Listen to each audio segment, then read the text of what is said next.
ঝিনাইদহের শৈলকুপায় ট্রাক নসিমন সংঘর্ষে 6 জন নিহত, আহত 5। পিকে হালদারের ঘনিষ্ঠ সহযোগী অবন্তিকা 3 দিনের রিমান্ডে, খোঁজা হচ্ছে অর্থ পাচারের যোগসাজশ।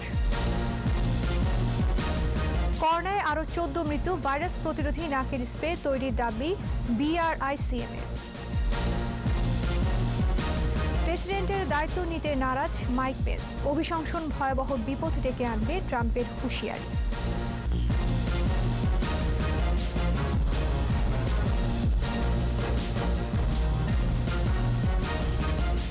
শুনছিলেন ফার্স্ট সিকিউরিটি ইসলামী ব্যাংক লিমিটেড সংবাদ শিরোনাম। আমন্ত্রণ রাত 9টার 21 সংবাদে, সাথে আছি আমি আরশা সাবেরা। দর্শক, 21 টেলিভিশনের সংবাদ একই সাথে সরাসরি দেখতে পাবেন আমাদের ফেসবুক পেজ www.facebook.com/2124 অনলাইনে। Mega spider ceiling fan, mega বাতাসে শান্তির পরশ। ঝিনাইদহের শৈলকুপার মদনডাঙ্গা বাজারে ট্রাক চাপায় নসিমনের 6 যাত্রী নিহত হয়েছে, আহত হয়েছেন আরও 4 জন। পুলিশ জানায়, সন্ধ্যায় কয়েকজন নির্মাণ শ্রমিক ইঞ্জিন চালিত নসিমনে ঝিনাইদহের দিকে যাচ্ছিল। এ সময় কুষ্টিয়াগামী একটি ট্রাক তাদের চাপা দেয়। এতে ঘটনাস্থলেই নসিমনের 6 যাত্রী নিহত হয়। আহতদের উদ্ধার করে ঝিনাইদহ সদর হাসপাতালে ভর্তি করা হয়েছে। এদিকে আহতদের অবস্থা আশঙ্কাজনক বলে জানিয়েছেন চিকিৎসকরা।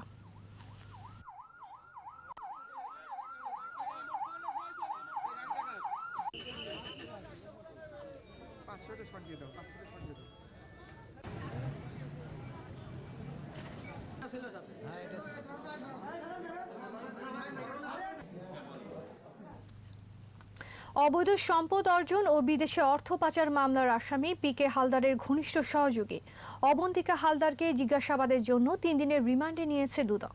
রাজধানীর ধানমন্ডি এলাকা থেকে গ্রেফতারের পর আদালতে হাজির করে জিজ্ঞাসাবাদের জন্য 3 দিনের রিমান্ড আবেদন করে দুর্নীতি দমন কমিশন। শুনানি শেষে ঢাকা মহানগর সিনিয়র স্পেশাল জজ KM ইমরুল কায়েস রিমান্ড মঞ্জুর করেন। বিস্তারিত জানাচ্ছেন দীপু সারোয়ার। রিলায়েন্স ফাইন্যান্স ও NRB গ্লোবাল ব্যাংকের সাবেক ব্যবস্থাপনা পরিচালক পিকে হালদারের বান্ধবী অবন্তিকা বড়ালকে বুধবার দুপুরে রাজধানীর ধানমন্ডি এলাকা থেকে গ্রেপ্তার করে দুদক। দুদক জানায়, 275 কোটি টাকার অবৈধ সম্পদ অর্জন ও বিদেশে পাচারের অভিযোগে গত বছরের 8 জানুয়ারি পিকে হালদারের বিরুদ্ধে মামলা করে কমিশন। তদন্তে অবন্তিকা বড়ালের সম্পৃক্ততা পায় দুদক। গ্রেপ্তারের পর সেগুন বাগিচায় দুদক প্রধান কার্যালয়ে নেওয়া হয় তাকে, পরে পাঠানো হয় আদালতে। তার সম্পর্কে যে তথ্য পাওয়া গেছে সেটি হলো যে পিকে হালদারের টাকা দিয়ে তার নামে 4,35,00,000 টাকা ধানমন্ডি এলাকায় 3000 স্কোয়ার ফিটের একটি ফ্ল্যাট ক্রয় করা হয়েছে। শত শত কোটি টাকা এই অবন্তিকা বড়ালের মাধ্যমে বিভিন্ন জায়গায় হস্তান্তর, রূপান্তর এবং সদ্ব্যবহার করা হচ্ছে, অর্থাৎ মানি লন্ডারিংয়ের অপরাধের সাথে সম্পৃক্ততা থাকাই তাকে গ্রেফতার করে আমরা আজকে তার বিরুদ্ধে তাকে 3 দিনের রিমান্ড চেয়েছি এবং বিজ্ঞ আদালত আমাদের শুনানি অন্তে তিনি তাকে কাস্টডিতে দিয়েছেন এবং পরবর্তীতে 3 দিনের রিমান্ড মঞ্জুর করেছেন। এবছরের 8 জানুয়ারি কানাডায় পলাতক পিকে হালদারের বিরুদ্ধে রেড নোটিশ জারি করে ইন্টারপোল। এর আগে 5 জানুয়ারি পিকে হালদারের মা লীলাবতী হালদার সহ 25 ব্যক্তির দেশ থেকে নিষেধাজ্ঞা দেন হাইকোর্ট। একই দিন পিকে হালদারের 7 সহযোগীকে জিজ্ঞাসাবাদের জন্য তলব করে দুদক। দুদক বলছে, PK Haldar international leasing and finance service limited সহ বিভিন্ন আর্থিক প্রতিষ্ঠানের দায়িত্বে থেকে অন্তত 3,500 কোটি টাকা লোপাট করেছে। দীপু সারোয়ার, 21 টেলিভিশন, ঢাকা। কোভিড-19-এ 24 ঘন্টায় মারা গেছে 14 জন, এর মধ্যে 8 জন নারী। মৃতের সংখ্যা বেড়ে 7,833। স্বাস্থ্য অধিদপ্তরের তথ্য বলছে, 313তম দিনে দেশের 199টি ল্যাবে করোনা পরীক্ষা হয়েছে 15,727। এর মধ্যে শনাক্তের সংখ্যা 890। এ নিয়ে মোট শনাক্ত 5,24,910। নতুন 841 জন সহ সুস্থ হয়েছে 4,69,522। করোনায় দৈনিক সংক্রমণ হার 5.66%। সবচেয়ে বেশি মৃত্যু ঢাকা বিভাগে 4,336 জন ও কম মৃত্যুর তালিকায় ময়মনসিংহ বিভাগে 183 জন। করোনা ভাইরাস প্রতিরোধী নাকের স্প্রে বঙ্গসেফ তৈরির দাবি করেছে Bangladesh reference institute for chemical measurement BRICM। প্রতিষ্ঠানটির গবেষকরা বলছেন, নাকে মুখে করোনা ভাইরাস থাকলে তা প্রতিরোধে কাজ করবে এই স্প্রে। দাম ধরা হয়েছে 100 টাকা। অনুমোদনের জন্য আগামীকাল বাংলাদেশ চিকিৎসা গবেষণা পরিষদ BMRC-তে পাঠানো হবে জানিয়েছে BRICM। বিস্তারিত জানাচ্ছেন স্মৃতি মণ্ডল। বাংলাদেশ রেফারেন্স ইনস্টিটিউট, BRICM এবং ঢাকা মেডিকেল কলেজের যৌথ গবেষণায় উদ্ভাবন করা হয়েছে করোনা প্রতিরোধী নাজাল স্প্রে বঙ্গোসেফ। এটা প্রিভেন্টিভ মেজার্স হিসাবে এটা অত্যন্ত গুরুত্বপূর্ণ ভূমিকা রাখার একটা সম্ভাবনা রয়েছে। গবেষকরা জানান, মে মাসে ঢাকা মেডিকেল কলেজ হাসপাতালে করোনা আক্রান্ত 200 রোগীর ওপর ক্লিনিক্যাল ট্রায়াল চালানো হয়। ফলাফল আশাব্যঞ্জক। সাধারণত করোনা ভাইরাসটা আমাদের মুখ এবং নাক দিয়ে বা চোখ দিয়ে আমাদের শরীরে প্রবেশ করার সময় তারা নাকের পেছনে এবং মুখের পেছনে নেজোফ্যারিংস বা ওরোফ্যারিংসে কিছুক্ষণ অবস্থান করে। যদি ওই সময়টাতে আমরা স্প্রে দিয়ে দিই, সেখানে নাকে মুখের ভিতরে স্প্রে ব্যবহার করতে পারি, তাহলে সেই ভাইরাসগুলো ধ্বংস হয়। আপনি মাস্ক পিপি পরেন, তারপরে আপনি ভ্যাকসিন নেন, কোনো কিছু নিষেধ নেই, কিন্তু এটাকে স্ট্রেংথেনিং করবে এবং এটা কার্যকারিতা আরও বাড়াবে। এবং এটা সবাই কেন দিবে?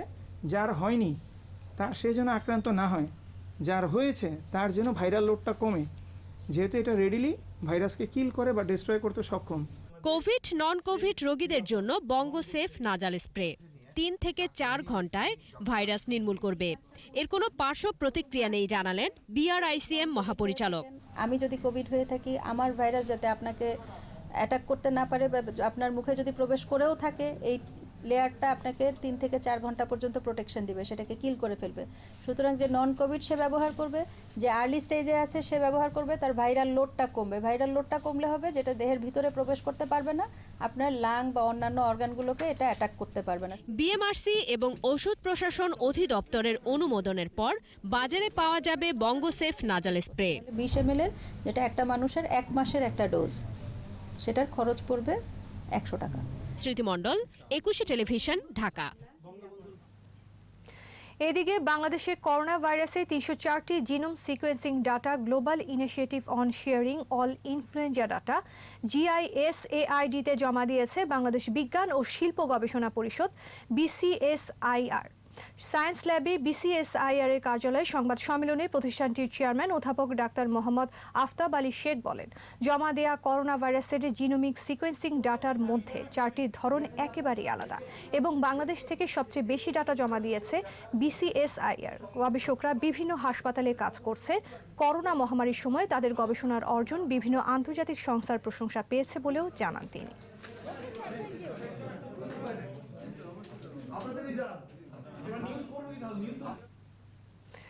রাজধানীর গুলশানের দুবাই সেন্টারে বিস্ফোরণে একজন নিহত হয়েছেন, আহত হয়েছেন আরও 7 জন।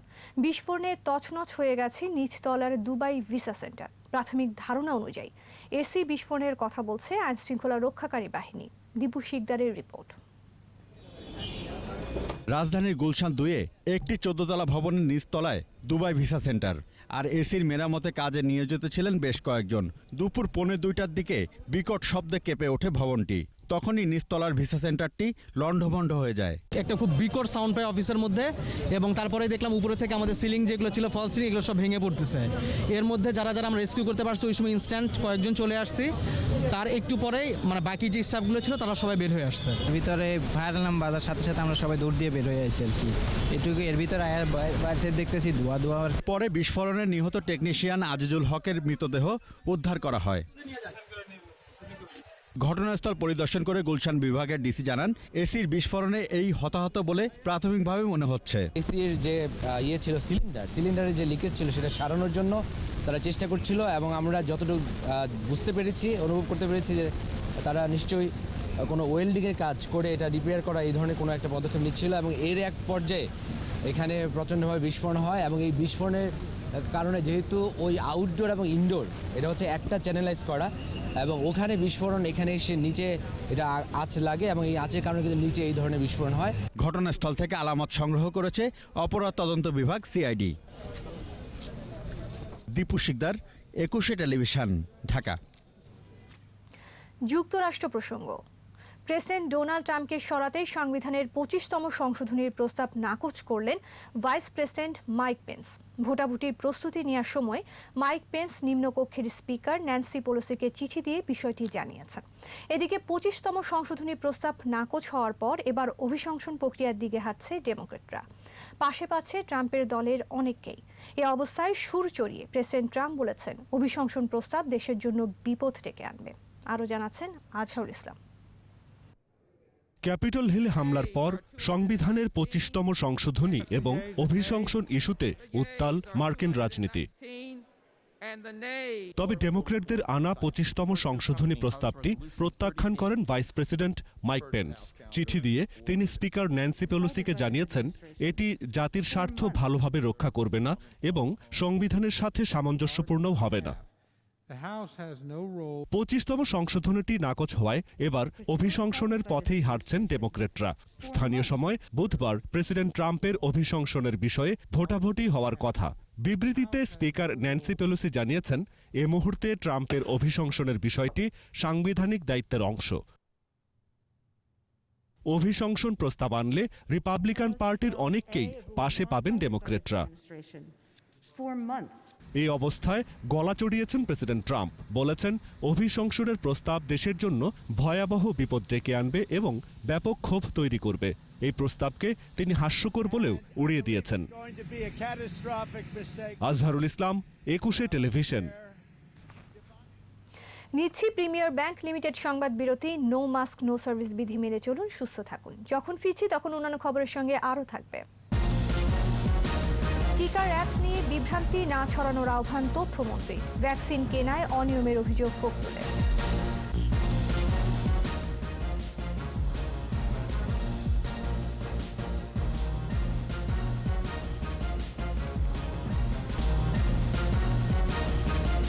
আবারও আমন্ত্রণ রাত 9টার 21 সংবাদে।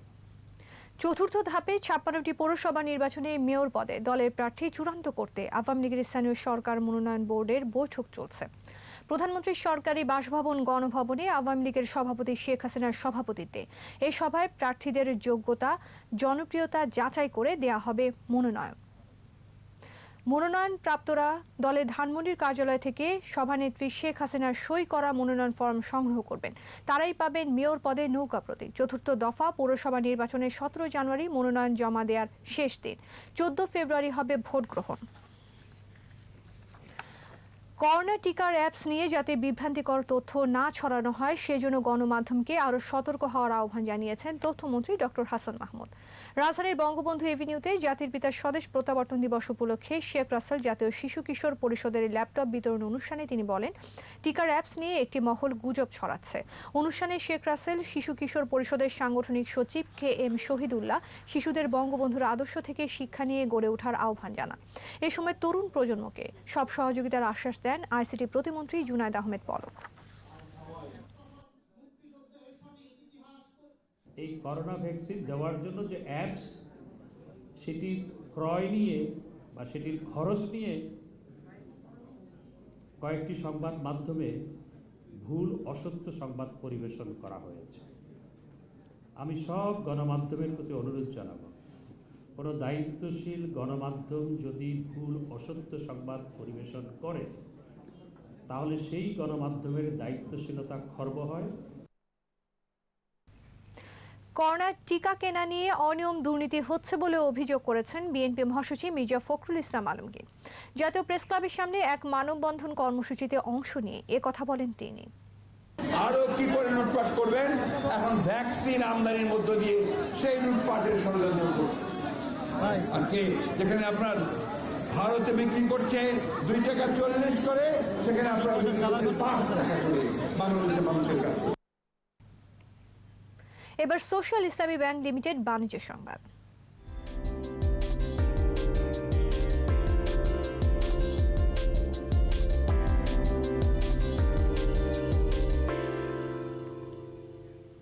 পুঁজিবাজারে মার্জিন ঋণের সুদহার বেঁধে দিল Bangladesh securities and exchange commission BSEC. বুধবার সংবাদ বিজ্ঞপ্তিতে পুঁজিবাজার নিয়ন্ত্রক সংস্থা জানায়, এখন থেকে পুঁজিবাজারের ঋণদাতা কোনো প্রতিষ্ঠান গ্রাহকের কাছ থেকে 12% বেশি সুদ নিতে পারবে না। ঋণদাতা, ব্রোকারেজ হাউস ও মার্চেন্ট ব্যাংক তাদের কস্ট অফ ফান্ডের অতিরিক্ত 3% পর্যন্ত সুদ নিতে পারবে। এই প্রতিষ্ঠানগুলো ব্যাংক ও আর্থিক প্রতিষ্ঠানের কাছ থেকে ঋণ নিয়ে বিনিয়োগকারীদের দিয়ে থাকে। ব্যাংক ঋণের সুদহার 9% হওয়ার পর মার্জিন ঋণের সুদ কমানোর দাবি জানিয়ে আসছিল বিনিয়োগকারীরা। আর এরই সাথে শেষ করছি রাত 9টার 21 সংবাদ। যাবার আগে ফার্স্ট সিকিউরিটি ইসলামী ব্যাংক লিমিটেড সংবাদ শিরোনামগুলো আরও একবার। ঝিনাইদহের শৈলকুপায় ট্রাক নসিমন সংঘর্ষে 6 জন নিহত, আহত 5। পিকে হালদারের ঘনিষ্ঠ সহযোগী অবন্তিকা 3 দিনের রিমান্ডে, খোঁজা হচ্ছে অর্থ পাচারের যোগসাজশ। করোনায় আরও 14 মৃত্যু, ভাইরাস প্রতিরোধী নাকের স্প্রে তৈরির দাবি বিআরআইসিএম এর। প্রেসিডেন্টের দায়িত্ব নিতে নারাজ মাইক পেন্স, অভিশংসন ভয়াবহ বিপদ ডেকে আনবে ট্রাম্পের হুঁশিয়ারি।